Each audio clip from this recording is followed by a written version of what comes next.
Hello students, आपके अपने Rajiv sir आज जीवों में जनन रिप्रोडक्शन इन ऑर्गेनिज्म का पार्ट 2 लेके आए हैं। पार्ट 1 में आप लोग ने 20 क्वेश्चन कवर कर लिया है अध्याय 1 का, और आज अध्याय 1 जीवों में जनन का क्वेश्चन नंबर 21 से हम लोग हर एक क्वेश्चन को डील करेंगे। जैसा कि मैंने पिछला वीडियो में आपको बताया होगा कि जितना भी मैं क्वेश्चन पढ़ा रहा हूं आपको आगामी 2025 के लिए, इसलिए हर एक क्वेश्चन को टेंशन में ना पढ़े, हर एक क्वेश्चन को इजी वे में सीखे, टेंशन लेकर नहीं पढ़िए, क्योंकि हर एक क्वेश्चन अगर रुचि में सीखते हैं तो वो आपको अच्छे ढंग से याद रहेगा। तो चलिए आज का हम अध्याय जीवों में जनन का पार्ट 2 क्वेश्चन नंबर 21 से डील करने जा रहे हैं। जैसे कि पिछला वीडियो में मैंने हर एक ऑप्शन को क्यों और कैसे करके बताया था कि आखिर ये ऑप्शन क्यों और कैसे होगा। आज वही चीज मैं इसमें भी बताऊंगा कि आखिर जो ऑप्शन होगा वो क्यों होगा। कभी कभी ऐसा होगा कि आपको कोई क्वेश्चन मिलेगा जो इसका आंसर एक ही होगा लेकिन उसका ऑप्शन चेंज करके देता है। तो कुछ क्वेश्चन आपको लगेगा कि क्वेश्चन पिछला तो मैंने वीडियो में पढ़ ही लिया है, लेकिन वो ऑप्शन हर एक का चेंज रहता है, तो बच्चा दिग्भ्रमित ना हो, इसलिए उसको नजरअंदाज ना करे, हर एक क्वेश्चन को अच्छे ढंग से देखें। तो चलिए आज का वीडियो शुरू करते हैं।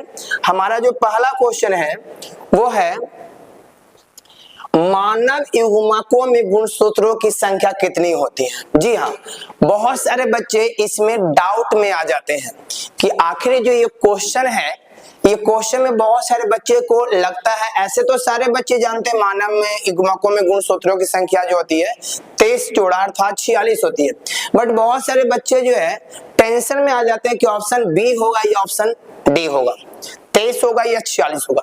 तो मेरे प्यारे बच्चों, मैं आपको बता देना चाहता हूं कि इसका जो सही आंसर है वो ऑप्शन बी होगा, आपको 23, यानी मानव युग्मकों में गुणसूत्रों की संख्या होती है 23। ठीक है, चलिए नेक्स्ट क्वेश्चन की ओर ध्यान देते हैं। जो आपका अगला क्वेश्चन है वो है अंडप्रेजक। मैंने पहले भी बताया था आपको कि एक ही तरह का बहुत सारे क्वेश्चन आपको मिलेंगे बट उसका ऑप्शन चेंज रहेगा। तो अंडप्रेजक का मतलब होता है वे प्राणी जो बच्चे को जन्म ना देकर, ठीक है, अंडे को जन्म देते हैं, उसे हम लोग कहते हैं अंडप्रेजक। तो अंडे को जन्म मुर्गी, सांप, मगरमच्छ, अर्थात इसका जो सही ऑप्शन है वो है ऑप्शन डी, उपयुक्त सभी। ठीक है, क्लियर यहां तक है। चलिए अगला जो क्वेश्चन है क्वेश्चन नंबर 23, उस पर हम ध्यान देते हैं।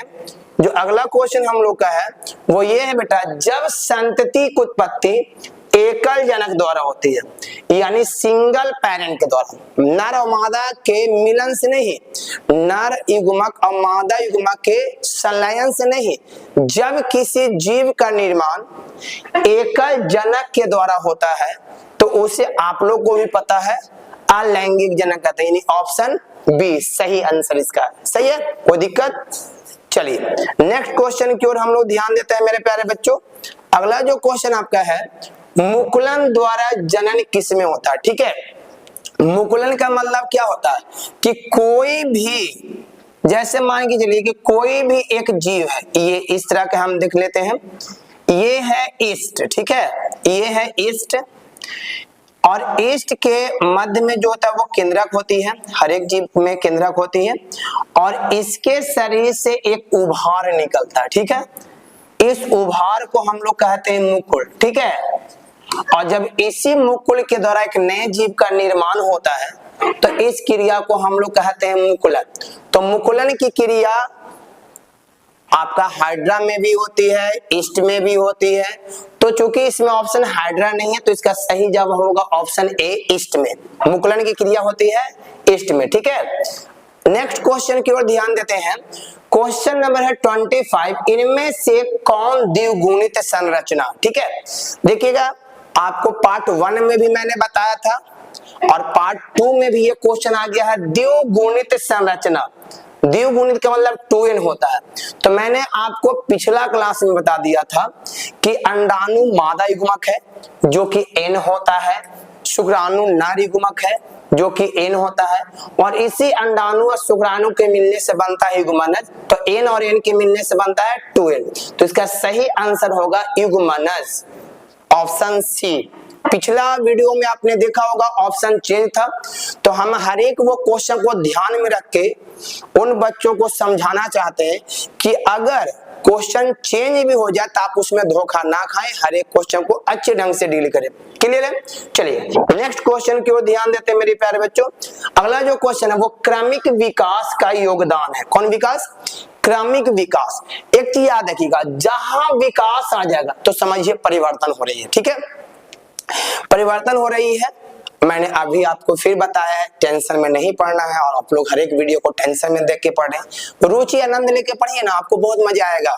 क्योंकि हम सामने है ना, तो आपको टेंशन लेने की जरूरत नहीं है, हम हर एक क्वेश्चन को अच्छे ढंग से डील करेंगे। ठीक है, चलिए ध्यान देते हैं। क्रमिक विकास में योगदान है। क्रमिक विकास, विकास का मतलब होता है परिवर्तन। कभी कभी आप लोग ऐसा नहीं समझिएगा कि विकास सर को सर याद करें, नहीं नहीं नहीं, विकास का मतलब परिवर्तन हो रहा है, विकास सर का नाम नहीं ले रहे हैं। तो क्रमिक विकास में योगदान है।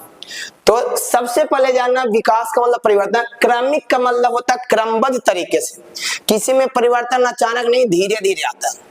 तो परिवर्तन जो क्रमिक विकास होती है, ये स्वयं से नहीं होते, किसी मिलने से होती है। देखते हैं कि शादी के पहले इंसान कुछ और आता है, शादी के बाद बदल जाती है, क्योंकि उनके जीवन में कोई और आ जाते हैं। तो ये जो भी परिवर्तन आता है स्वयं से नहीं, किसी दूसरे से आता है। तो आपको आंसर तो यहाँ पता चल ही गया होगा। जी हाँ, बिल्कुल सही आपने अंदाजा लगाया, परपरागण। क्लियर है? चलिए नेक्स्ट क्वेश्चन की ओर ध्यान देते हैं। अगला क्वेश्चन है, सूक्ष्म प्रजनन में कराया जाता है।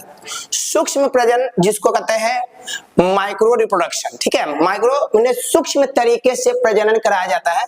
तो इसका जो सही जवाब है वो आपका है अलैंगिक जनन। जी हाँ, अलैंगिक जनन में सूक्ष्म प्रजनन की क्रिया जो जब भी होगा, सूक्ष्म प्रजनन हमेशा होगा अलैंगिक जनन में, क्योंकि जब कोई बड़े जीवों में जनन होता है तो नर और मादा जरूर भाग लेते हैं, और जहां भी नर और मादा आ गया तो समझिए लैंगिक जनन। ठीक है, बट यहाँ पर सूक्ष्म प्रजनन जब भी होगी वो होगी अलैंगिक प्रजनन के द्वारा, अलैंगिक जनन के द्वारा। ठीक है, चलिए नेक्स्ट क्वेश्चन की ओर ध्यान देते हैं। जो आपका अगला क्वेश्चन है 28, वो मैंने आपको पहले भी बताया था कि शरीर के बाहर होने वाले निषेचन क्या कहते हैं। क्वेश्चन है मेरे प्यारे बच्चों कि शरीर के बाहर होने वाले निषेचन को क्या कहते हैं। ठीक है, शरीर के बाहर अर्थात बाह्य निषेचन हम कह सकते हैं। शरीर के बाहर होने वाले निषेचन को कहते हैं बाह्य निषेचन, जो मैंने आपको पिछला वीडियो में बताया था कि बाह्य निषेचन मेढक में होता है। ठीक है, और बाह्य निषेचन का एक और नाम होता है इन विट्रो। ठीक है, पिछला वीडियो में मैंने बताया, देखिए क्वेश्चन एक ढंग का 2-3 आ जाए उसमें आपको कहीं से कोई परेशानी नहीं है। ठीक है, हर एक क्वेश्चन को बखूबी अच्छे ढंग से पढ़िएगा। ठीक है, तभी आपको अच्छे नंबर प्राप्त होंगे आगामी 2025 वाले एग्जाम में। तो इंटर के सभी बच्चे एकदम ध्यान से पढ़ेंगे हर एक क्वेश्चन को। ये मैंने आप ही के लिए वीडियो लेके आया है, क्योंकि आप लोग को बहुत शिकायत रहता है हमसे कि सर आप सब्जेक्टिव तो पढ़ाते ही हैं, ऑब्जेक्टिव तैयारी कब करवाएंगे। तो आप लोग के ही डिमांड पर लेके आए हैं, तो हर एक क्वेश्चन को अच्छे ढंग से पढ़ें। चलिए आते हैं, इन शरीर के बाहर होने वाले निषेचन को बाह्य निषेचन या इन विट्रो फर्टिलाइजेशन कहते हैं। क्लियर है? चलिए, जो मेढक में होती है। ठीक है, कभी कभी किसी किसी मछली की प्रजाति में भी होती है। ठीक है, चलिए नेक्स्ट क्वेश्चन की ओर ध्यान देते हैं। अगला क्वेश्चन आपके स्क्रीन पर है, देख सकते हैं गर्भाशय में कॉपर टी। ठीक है, अब ये जानना बेटा कॉपर टी होती क्या है। ये जो है गर्भाशय है। ठीक है, और गर्भाशय में कॉपर टी जब तक लगा रहेगा, ये कॉपर टी लगाया जाता है अनुभवी डॉक्टरों, अनुभवी नर्सों के द्वारा। ठीक है, तो जब डॉक्टरों या अनुभवी नर्सों के द्वारा गर्भाशय में कॉपर टी को फिट किया जाता है, तो इसके रहने तक कोई भी स्त्री किसी संतान को जन्म देने में असमर्थ हो जाएगी। ठीक है, तो कॉपर टी समझ गए क्या होती है, वो गर्भाशय के अंदर रहते हैं, इसलिए इसको कहते हैं अंतः गर्भाशय युक्ति। यानी वैसा युक्ति जो गर्भाशय के अंदर डॉक्टरों या अनुभवी नर्सों के द्वारा फिट किया जाता है, ताकि अभी वर्तमान में हमें संतान ना चाहिए लेकिन भविष्य में हमें चाहिए। तो जब तक आप अपने आप में ये सजग हैं कि हमें संतान ना चाहिए, तो आप कॉपर टी लगा सकते हैं, ठीक है। और जब ये कॉपर टी आप हटा दीजिएगा तो आपको संतान की प्राप्ति हो जाएगी। तो इसका सही आंसर है शुक्राणुओं की गतिशीलता में कमी। जी हाँ, कॉपर टी क्या करते हैं कि जब शुक्राणु आते हैं तो शुक्राणु के गर्भाशय के अंदर जाने से रोकता है। तो इसका सही जो ऑप्शन है वह शुक्राणुओं की गतिशीलता में कमी है, ठीक है। चलिए नेक्स्ट क्वेश्चन की ओर ध्यान देते हैं। अगला क्वेश्चन जो है, एक स्वस्थ महिला अपने पूरे जीवन काल में कितने अंडों का निर्माण करती है? अंडा का मतलब होता है अंडाणु, ठीक है। एक स्वस्थ महिला अपने पूरे जीवन काल में कितने अंडाणु का निर्माण करती है? यहाँ पर थोड़ा हम एक क्वेश्चन और आपको बताना चाहेंगे जो बहुत ही एग्जाम के व्यू से इंपॉर्टेंट है। वो क्वेश्चन ये है कि कोई भी स्त्री हो जो वयस्क अवस्था में पहुंच चुकी है, एडल्ट स्टेज में पहुंच चुकी है, तो वो स्त्री में उनके मासिक चक्र के 14वें दिन जो होती है अंडाशय से एक अंडाणु बाहर आता है, अर्थात एक अंडे का उत्सर्जन होता है, ठीक है। तो वो जो है मासिक चक्र के 14वें दिन एक अंडाणु का उत्सर्जन करती है। तो एक महिला अपने पूरे जीवन काल में, हम महीना में नहीं बता रहे हैं, पूरे जीवन काल में होल लाइफ में कितने अंडाणु का निर्माण करती है? तो इसका सही ऑप्शन है 400 बी, ठीक है। चलिए नेक्स्ट क्वेश्चन की ओर ध्यान देते हैं मेरे प्यारे बच्चों। अगला क्वेश्चन आपके स्क्रीन पर है, ऋतुस्राव चक्र किसमें होता है? जी हाँ, बहुत बढ़िया क्वेश्चन है। ऋतुस्राव चक्र किसमें होता है? तो बात आपको समझना है, ऋतुस्राव चक्र को ही हम लोग मासिक चक्र, जी हाँ मासिक चक्र या रजोधर्म के नाम से भी जानते हैं। तो जब कोई भी चक्रीय प्रक्रिया जानवरों में होती है, याद रखिएगा, कोई भी चक्रीय प्रक्रिया जानवरों में होती है उसे मध्य चक्र कहते हैं, ठीक है। लेकिन जब कोई भी चक्रीय प्रक्रिया जनन अंग में मनुष्यों की प्रजाति में होती है, जी हाँ, जब कोई चक्रीय प्रक्रिया जनन अंग में मनुष्यों की प्रजाति में होती है, तो वो आप लोगों को भी पता है कि हम लोग के ये सब पूर्वज हैं, मनुष्य के पूर्वज है। तो मनुष्य, बंदर और चिंपैंजी के जब जनन अंग में चक्रीय प्रक्रिया होती है तो उसे कहते हैं ऋतुस्राव चक्र, ठीक है। तो इसका सही ऑप्शन ए, बी, सी या डी, तो सही ऑप्शन हो जाएगा डी। क्लियर है? जी हाँ। नेक्स्ट क्वेश्चन की ओर ध्यान देते हैं मेरे प्यारे बच्चों। अगला क्वेश्चन है, युग्मक जनन में बनता है। सबसे पहले जानना है हमको युग्मक जनन क्या होता है। तो मैंने पिछला वीडियो में बताया, नर में नर युग्मक और मादा में मादा युग्मक, मादा युग्मक, नर में नर युग्मक। तो नर युग्मक क्या होता है? शुक्राणु। और मादा युग्मक क्या होती है? अंडाणु। तो नर में नर युग्मक और मादा में मादा युग्मक बनने की प्रक्रिया को कहते हैं युग्मक जनन। नाम से ही पता चल जाएगा, युग्मक जनन माने निर्माण, यानी युग्मक का निर्माण। तो नर में नर युग्मक और मादा में मादा युग्मक बनने की प्रक्रिया को युग्मक जनन कहते हैं। तो अब बताइए, युग्मक जनन में बनता है, नर युग्मक बनता है, मादा युग्मक बनता है, युग्मक जनन में क्या क्या बन रहा है? तो नर युग्मक और मादा युग्मक दोनों। तो आप लोग ऑप्शन लगा सकते हैं, ऑप्शन सही बताइए। जी बिल्कुल, सी होगा इसका सही आंसर, ठीक है। चलिए नेक्स्ट क्वेश्चन की ओर ध्यान देते हैं। अगला क्वेश्चन जो है आप लोग के सामने है, बिल्कुल इसका सही जवाब भी आप लोग को पता होगा। एक लिंगता, एक लिंगता का मतलब होती है या तो नर या तो मादा। एक लिंगता की स्थिति में उल्लेखित करने के लिए किस शब्द का प्रयोग किया जाता है? एक लिंगता को उल्लेखित करने के लिए किस शब्द का प्रयोग होता है? तो आपको सही जवाब तो यहाँ पर पता ही है, जब एक लिंगता है तो एक लिंगाश्रय ही होगा, ठीक है। चलिए नेक्स्ट क्वेश्चन की ओर।